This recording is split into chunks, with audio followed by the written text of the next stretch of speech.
Здраве! Още едно. Ай, сега първо разказвай.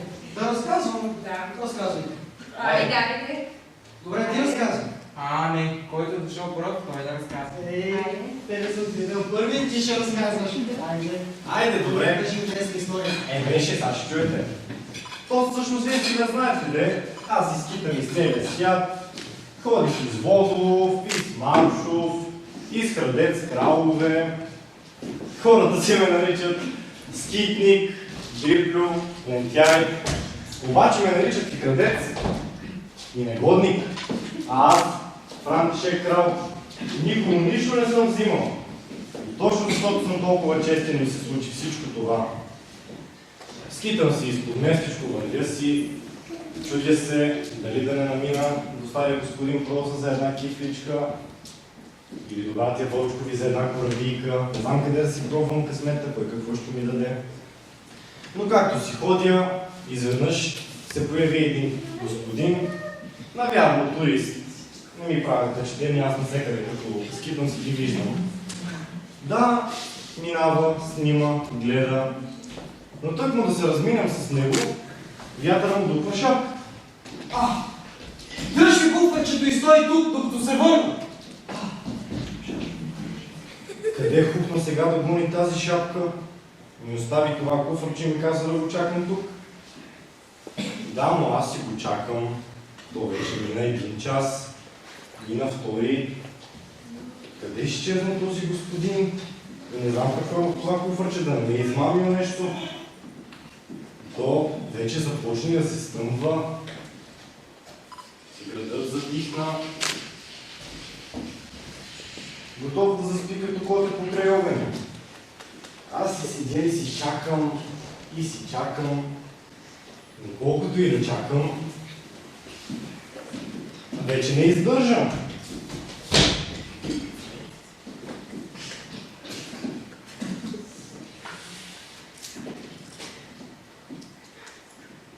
Когато зад мен се чуе един страшен глас. Ама ти какво правиш тук? Какво правя? Чакам един господин. Това в ръката ти какво е? Това е неговото куфърче. Той ми го остави и каза да го чакам тук, докато си гони шапка. И по едно това куфърче? Не знам. Ти ще ги разправяш набавно. Я тръгвай с мен веднага. Ама, господин полицай, Тръгни. ама аз няма да му говорна. Може ли се, господин полицай? Дай. Арестувам те в името на закона. Така разбрах, че това е стражарят Бобъра. Нещата са много сериозни. Затвориха ме в ареста.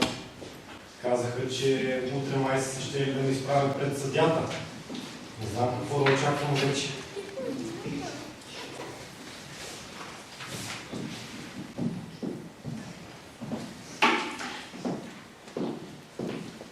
Всички да станат. Влиза съда.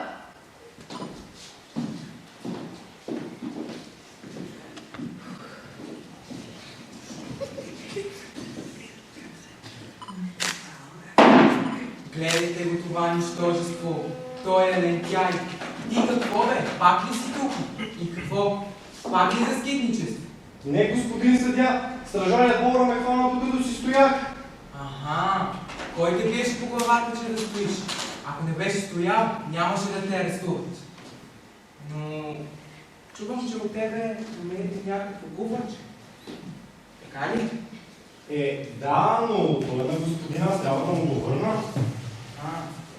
И кой има това куфърче? Господин съдя, не знам какво прави това, аз наистина не знам какво има в куфърче. Аз трябва да му го върна, дайте ми го.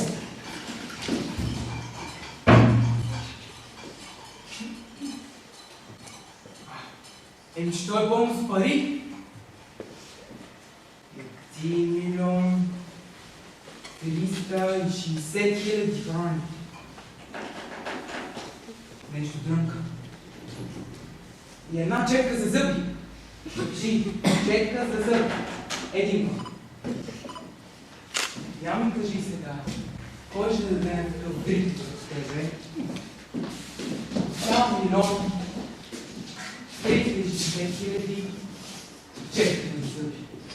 Ама господин съдя, наистина, той ми тикна, значи това куфарче в ръцете и хупна да си гони шапката, нищо не съм откраднал. Ага. Ще разберем ние от кого си открадна това куфарче. Марш в ареста. Ами господин съдя, моля ви се.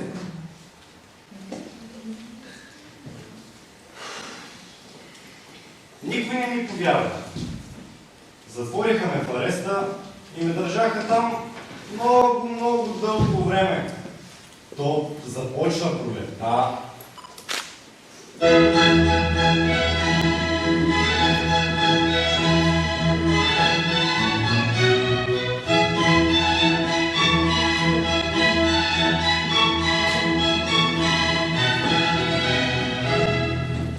След нея дойде и лятото.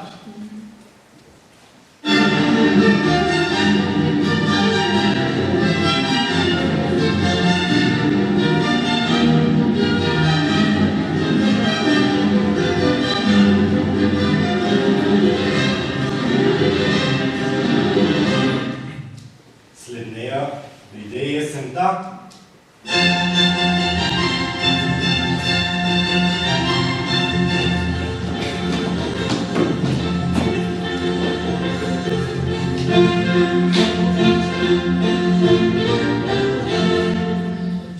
За мое нещастие стигнахме и до зимата.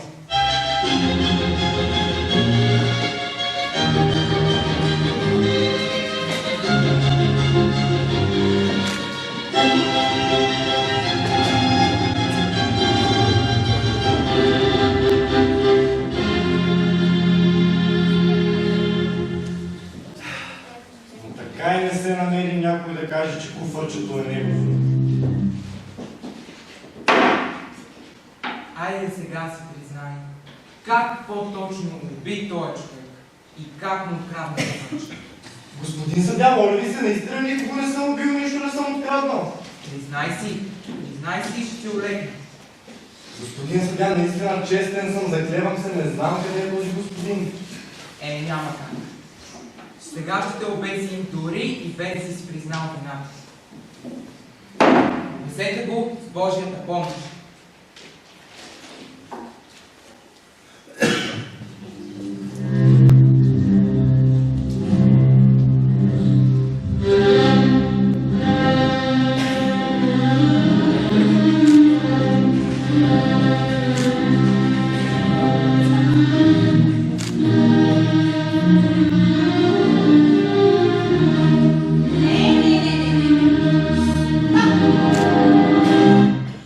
Нашата приказка не може да има такъв край. И нито една приказка на Галя Очакък не завършва по този начин. Връщаме!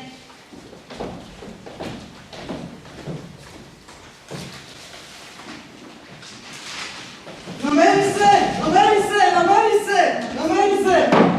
Кое се намери? Как кое се намери? Опа! Шапката! Леле, хора, нямате си представа каква суматоха беше. Вървя си аз някъде при 1 година изпод местичко и изведнъж вятъра хоп, взе, че ми хвърли шапката. Хвърлям си куфарчето в ръцете на някакъв непознат господин. Дори не мога точно да се сетя кой беше. Прилича ми малко. И хупвам да си гоня шапката. А шапката, леле, мръсницата с мръсница. Като почна да бяга с едни градове, не мога да ги запомня. Записал съм си ги в тефтерче. Вижте, даже 2-3 снимки имам. Ето тук съм за шапката в Китай. Значи шапката се търгува по моста към Сихров. От Сихров към Залеси и Летиня, оттам към Костелец, Бещик, Храмов, оттам към Нахор и чак към границата. Обаче аз я гоня. И ядем. А тя, от някъде винаги излиза и аз, да я хвана и тя бяга. Обаче в наго, почти я бях хвана. Обаче тя пак успя да ми избяга и пак я изгубих следите. Ама на границата ме спира някакъв митничар, защо съм бил тичо. Обяснявам му за шапката, господин митничар. И докато му кажа какво се случва, и тя шапката копи се скри там някъде в парка и аз трябваше да остана да преспя и на другия ден тръгвам към него. Така да обаче в Левин шапката някак ми се използвала и оттам отишла чак в Подоба. В Подоба обаче научих, че шапката изпила, моля ви се, чаша вода, преспала в някакъв хотел, не си платила сметката и решила да се омъжи за някакъв овдовял каскет. Разбирам. После в Крагов тая мръсница шапката се представила за важен дипломат. Вижте я, истински дипломат, подходка всичко. Решила да замине за Варшава с първа класа, обаче аз няма да ми избягаш. Отивам в полицията и казвам така: шапка се представя за дипломат. Пътува от Краков за Варшава с първа класа във влака, телефонирайте бързо. Обаче предположих, че полицията няма да свърши работа и реших аз да взема нещата в своята. И сега гледам шапката по вагоните, по купетата. Виждам от едното купе, шапката е няма. Виждам от другото купе, шапката пак е няма. Обаче тя ме надушила, видяла ме. Отварям на едното купе, тя бавно сваля прозореца, вятъра я дупа и аз пак я заглувам. Така, от Варшава заминала за Оренбург. В Оренбург на центъра пак я среща. И вече съм я хванал разбил. Стой! Извинете, объркал съм се. Обаче се оказа, че не е моята шапка. Тъкмо идваше зима. Пуснала си дълга коса, купила си палто и заминала за Омск. Така де, обаче, дойде зима. Тя отида на изток и я срещнах чак някъде към Китайско море. Тъкмо щях да я хвана, защото се страхуваше от вода, разбираш. Обаче тичам към нея и вятъра се обръща на другата посока и аз пак след шапката и тя пред мен и аз тичам къде на камила, на кон, на носилка, с количка и какво ли още не писна. Остана без дъх. Преди половин час я хванах. Тук пробваше се да си купи гуаш от един ресторант. Представете ли си? Мръсницата ще си купува гуаш, аз съм останал без пари.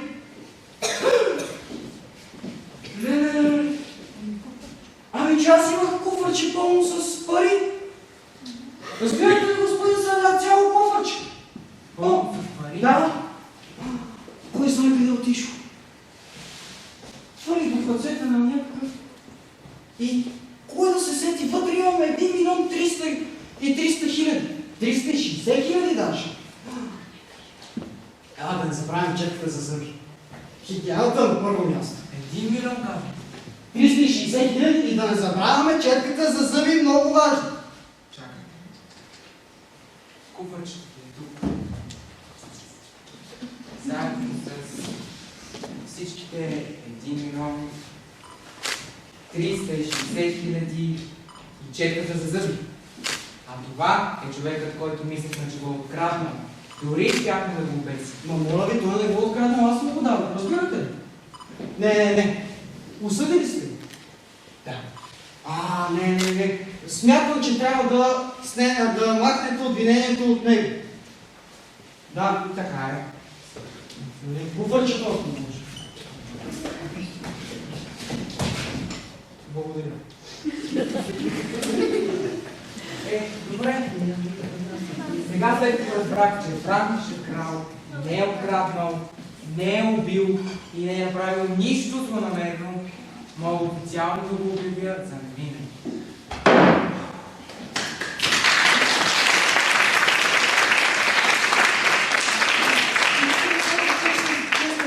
Как да не му се благодаря, как да не му дам нещо? Толкова много се чуя какво да ми дам, господине. Цял 1 360 хиляди сте пазили, няма как да не ви се отплатят. Да. Заповядайте, чете за зъби. Стойте. И грешка за зъби. Не е полза. Ама с четката не гарантирам. Много благодаря. Мисля, че трябва да кажете нещо на тези господа, които са успети. Дами и господа. Чао! Какво да кажа? Прав е човек. Хигиената наистина е на първо място, Никой никъм до сега не ми беше подарявал четка за зъби. Сега ще трябва и паста. Другия път паста. Но да, аз и знаех, че така ще стане. Винаги съм бил толкова честен. Може да съм Франтишек крал, но не съм крал. Нищо, че съм крал, не съм крал. Може някъде и светът има някой друг Франтишек крал, който да е крал, но не и аз. Хора, това беше от мен.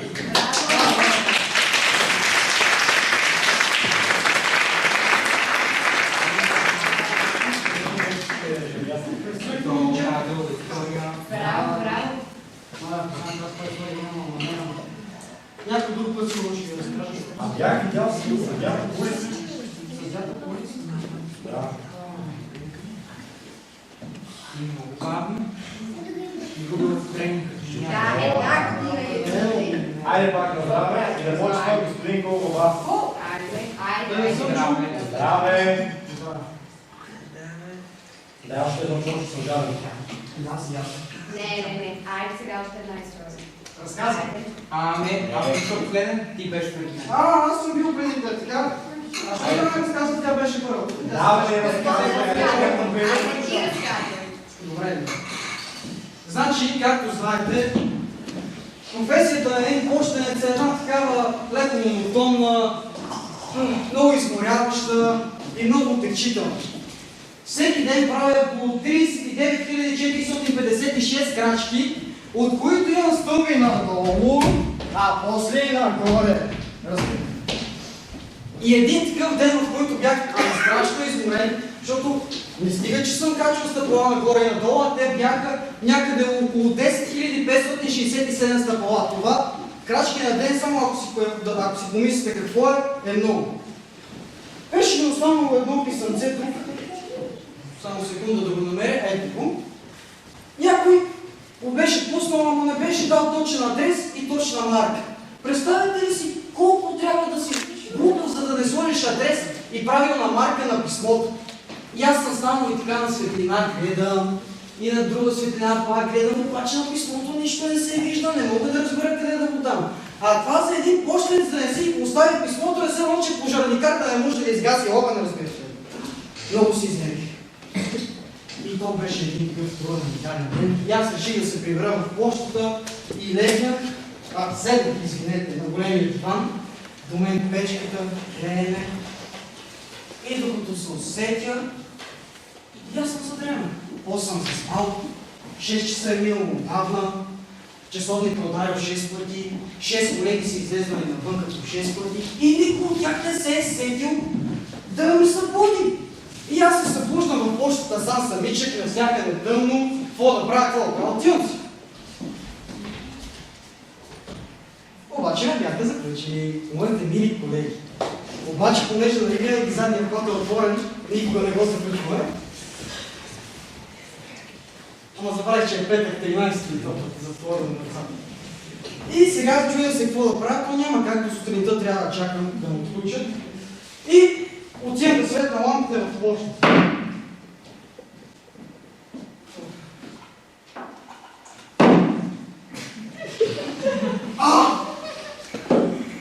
И виждам едни почтенски джуджета, те са едни такива мънички горе, починка и немалко кладенци. Пак сме на смяна на работа. Да, ама днес бе бързо скочи, нищо следно. Едното от тях не беше марката, а другото беше печат. Да дай мен карти. Може. Така, добре. Давай. Така, заповядай. Така. Заповядай. Така. И жълтира няма да го ползваме. Парли бързо ти, че вчера те бих. Не напомняй! Добре. Хайде започвам с малко по-слаба осмица. Десетка. Аз ти казвам да не започваш с по-силните карти, но добре, ти си знаеш. Давай, айде. Аз вече взимам аз с десетка. Айде. Не. Не знам от тебе какво да мине, но ето асо. Десетка, прибирай. Аз като говоря не приказвам. Това не е господин Кобала! Господин Кобала! Вие какво правите тук? Играха малко карти. Играете на карта. Вау, интересно. Няма ли да ме викнете и аз да играя? Да, айде. Как да е? Добре, сега разбрам само да ги размешвам. Той не си че имаш точно на карта. Добре. Добре, господин Кобала. На мен. И айде се сече. Тогава ли си извинете, но това не са карти, това са просто невръчени писма. Да. А остане един живот. Започваме? Ама, това не са карти, как картите има осмица, девятка, десетка, валет, боб, дама, асол. Как ги разпознавате? На почтенските марки? Какво? Не. Сега кой пише вътре? Чакай, по това, което пише вътре, Да. искате да ми кажете, че отваряте писмата, това е престъпление и е подсъдило. Не. Сега ще да обясним как. Най-главната карта, това е седмицата. По-слабите карти, това са писмата, които хората си пишат, просто е така, от безразличие и така нататък. По нужда, най-голямата гадна, така да кажем, карта, това са сметките за ток, повярвайте ми. Да, вече по-силните карти, тук вече хората си пишат от интерес. Приятели, роднини. Най-силната карта, асото, там вече хората си обменят чувствата. Сега може ли да започнем да играем? Добре, господа Ваници, ама само да ви стана ясно как ги четете, като не ги отваряте. Вярно. Обясним. Слагаме си картите на челото и колкото по-топла е картата, толкова по-важно нещо пише в писмото. Ако е по-студена, не е толкова голямо значение. Да. Добре. Започваме ли? Айде. Добре, Добре. Ще хвърля една сметка за ток. Моята е малко по-силно. Десетка. Аз ще пробвам своята техника и хвърлям вале. И взимам. Сега, ако загубя, ти си виновен. Тогава реших да видя какво е това писмо, което ми е останало от днес и дали наистина е толкова важно или е някаква сметка за то, която трябва да стигне до получателя си. Добре, ще хвърля още една сметка за ток. Господин Кобала, откъде намерихте това писмо? Останал ми днес някакъв фиш. Нуждаещ господин и госпожа го е оставила без правилен адрес и правилна почтенска марка. Искате ли да ви кажем какво пише вътре? Да. Това е много важно. Ще се опитам. Това е важно, сметка за ток. Скапа Марженке, искаш ли да правим сватба? Не мога, много правописни грешки, много пари. Вземи. Моля те, отговорим. Твой Франк. Господин Кобала, сватба? Сватба? Вау! От вас Това зависи. зависи. Дали ще се състои, трябва да оставите непременно писмото.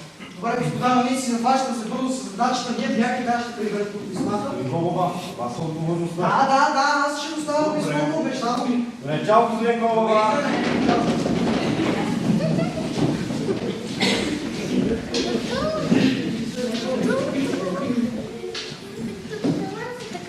Тогава разбрах, че явно наистина на мен лежи отговорността дали ще има сватба или дали няма да има сватба. Търсих из цялата Прага някаква си госпожица Маржик. Обаче нямаше никъде. Търсих из кварталите по центъра на всякъде. Тогава реших да обиколя цялата Чехия. Обаче в цяла Чехия има общо 8453 госпожица Маржинка и нито една от тях не чакаше писмо от някой си франти, който беше забравил да напише адреса. Тогава реших, че ще почна да търся врата на врата. Някъде тук, госпожица Маржинка? Да, аз. Търсите ли писмо от годеника си франти? Имам 3 деца. Какъв годинник Франтик? Извинете, господин, грешка, Я чакай сега ще кажа. Грешка! Напълно съм се разбил. Обаче, госпожица Маженка я нямаше. Търси господин Франк. Нямаше Франки? Да, аз съм. Вие шофьор ли сте и пуснали ли сте писмо до госпожица Маженка? Абе не, бе, аз съм магазинер. То с парфумзионер бил. Чух, че търсите някой Франтик. Да, вие ли сте? Ама за какво ви трябва? Пуснали сте някакво писмо без адрес, господине. Не съм аз, извинявам. И то с мен. И така обикалях. Мина цяла една година, дръвчетата цъфнаха, плодът озря, обраха го, направиха го на един плод. Но така и не намерих госпожица Маршенка, която да чака писмо от някой си Франтик. Да, имаше Франтик, обаче той беше стравочник, шофьор на тир, някакъв си там шофьор на линейка или още какви ли не работи, обаче не и точно този Франтик, който ми трябваше. И тогава един ден седнах на тротуара до пътя и реших да скъсам писмото. Не! Стоп! Как така ще скъса писмото, което Маженка е чакала цяла година? Невъзможно. Трябва да помогна, само че не знам как. То няма адрес и аз няма как да помогна вече.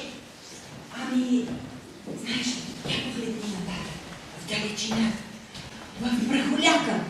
Нещо бавно приближава. Ела да видим какво. Скъдо? Виждам някакъв кон с каруца, а зад нея се движи един автомобил. Някаква таратайка явно беше. Движи се едва с 8 км в час. Аз го надбягвах, моля ви. Обаче автомобилът наближава. Гледам някаква лъскава 8-цилиндрова лимузина. Явно някой голям двигател. 2020 година всички екстри бяла, разбира се. Ама е поминък.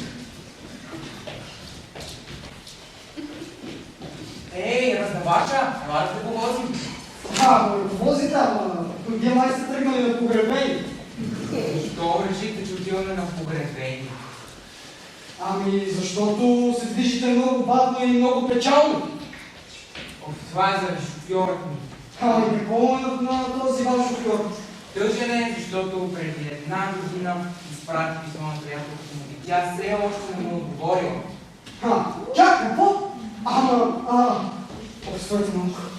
Шофьорът ви да не се казва Франтик, а госпожицата, до която да е пратил писмото Марджинг.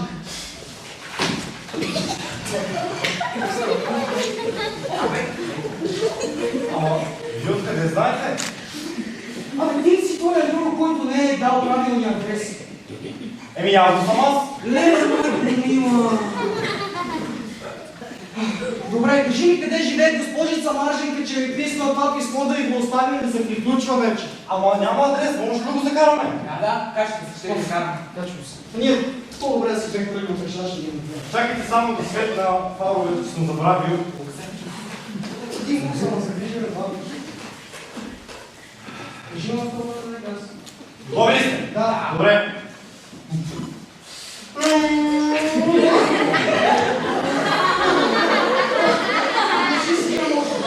Завой на набел!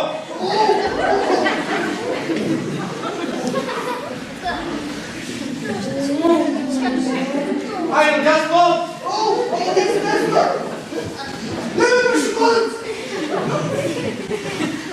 сме там?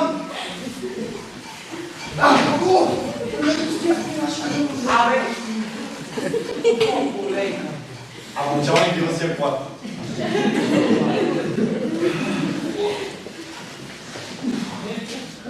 Много стана лошо, не ли припада? Господине, мисля, че трябва вие да занесете писмото, защото пълно с правописни грешки е ясно. Не съм в кондиция. Не знам какво са правописни грешки, но тя живее там в къщата с големите жълти прозорци. Дайте го вие, не искам аз. Щом така се казва, така ще бъде.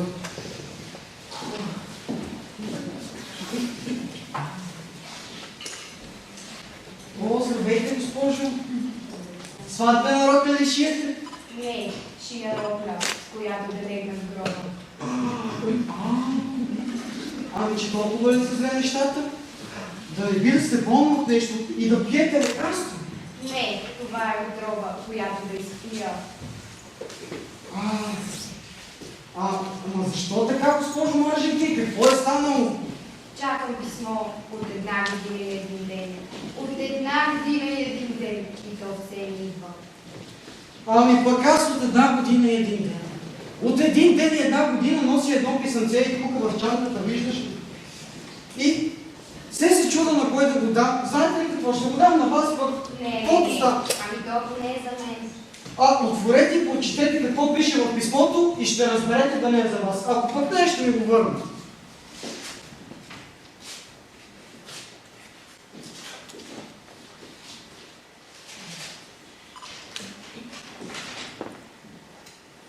Какво писмото за вас е? Господине, няма да ви върна писмото. Това е писмото, което чакам от 1 година и 1 ден. Кажете ми как да ви се отблагодаря. Как да ми се отблагодарите? 1 милион 360. Знаете ли какво? Ще съм скромен. Искам само да ме поканите на сватбата. Ще се взея зъбите по деца за 6 години. Ето го там годеникът. Готов за сватба.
тържествува.